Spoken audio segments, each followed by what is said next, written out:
નરેન્દ્ર મોદી, આ નામ સાંભળતા જ તમારા મનમાં શું આવે? મજબૂત નેતા, વિકાસનો ચહેરો કે વિવાદોથી ઘેરાયેલા રાજકારણી? સાચું કહીએ તો ભારતમાં બહુ ઓછા નેતાઓ છે જેના વિશે લોકો એટલા અલગ અલગ વિચારો રાખે છે.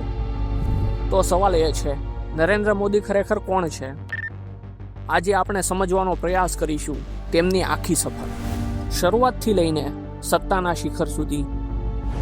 આ છે नरेंद्र मोदी की कहानी. मित्रों, मैं बचपन में रेल के डिब्बे में चाय पीता था. फकीर आदमी है, झोला लेके चल पड़ेंगे.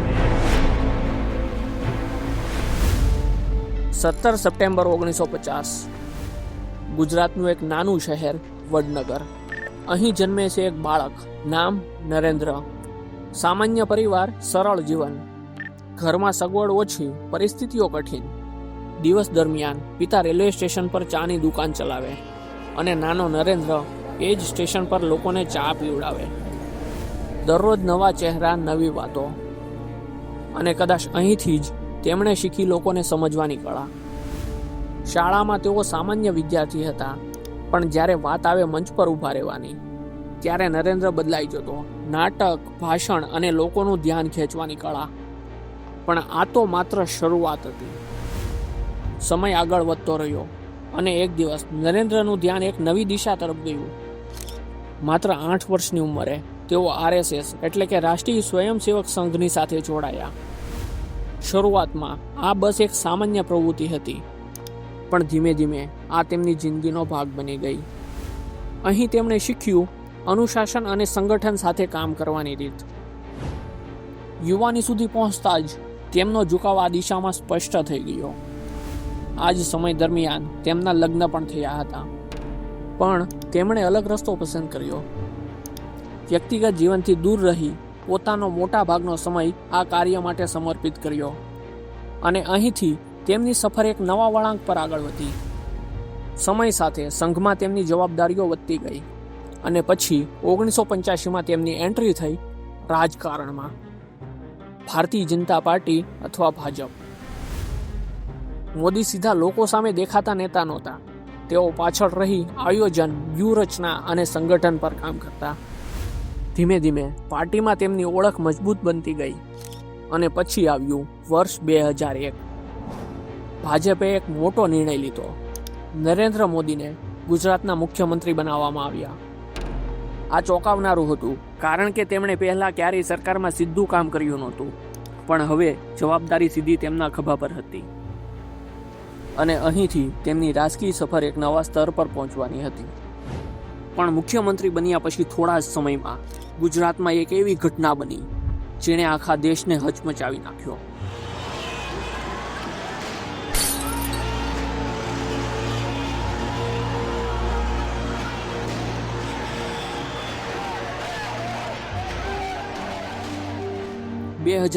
ગોધરા કાંડ, અને ત્યારબાદ ગુજરાતમાં ભયાનક દંગા ફાટી નીકળ્યા. હજારો લોકોના જીવ ગયા, લાખો લોકો પ્રભાવિત થયા. આ ઘટનાએ નરેન્દ્ર મોદીના નામને આખા દેશની ચર્ચામાં લાવી દીધું. તેમની સરકાર પર ઘણા આરોપો લાગ્યા. વિરોધીઓએ કહ્યું કે દંગાઓ રોકવામાં સરકાર નિષ્ફળ રહી. મામલો કોર્ટ સુધી પહોંચ્યો અને વર્ષો સુધી તપાસ ચાલી, પણ અંતે કોર્ટ તરફથી તેમને રાહત મળી. તેમ છતાં આ ઘટના આજે પણ તેમના જીવનનો સૌથી મોટો વિવાદ માનવામાં આવે છે. પણ 2002 પછી નરેન્દ્ર મોદીએ પોતાનું સંપૂર્ણ ધ્યાન એક નવી ઓળખ બનાવવામાં લગાવી દીધું. વિકાસ, આ શબ્દ હવે તેમની રાજનીતિનું કેન્દ્ર બનવા લાગ્યો. ગુજરાતમાં મોટા પ્રોજેક્ટ્સ, ઝડપી કામ અને ઉદ્યોગોની એન્ટ્રી. ધીમે ધીમે ગુજરાત દેશના સૌથી ચર્ચિત રાજ્યોમાં ગણાવા લાગ્યું, અને સાથે જ નરેન્દ્ર મોદીનું નામ પણ આખા દેશમાં ઝડપથી ફેલાવા લાગ્યું. 2014 દેશમાં ચૂંટણીનો માહોલ હતો. એક નામ દરેક જગ્યાએ સંભળાતું હતું, નરેન્દ્ર મોદી. ચૂંટણી પ્રચાર દરમિયાન તેમની સભાઓમાં ભારે ભીડ જોવા મળતી. વિકાસ, મજબૂત નેતૃત્વ અને બદલાવ, આ 3 શબ્દો તેમના પ્રચારનું કેન્દ્ર બની ગયા. ચૂંટણી પ્રક્રિયા પૂરી થઈ અને પરિણામ.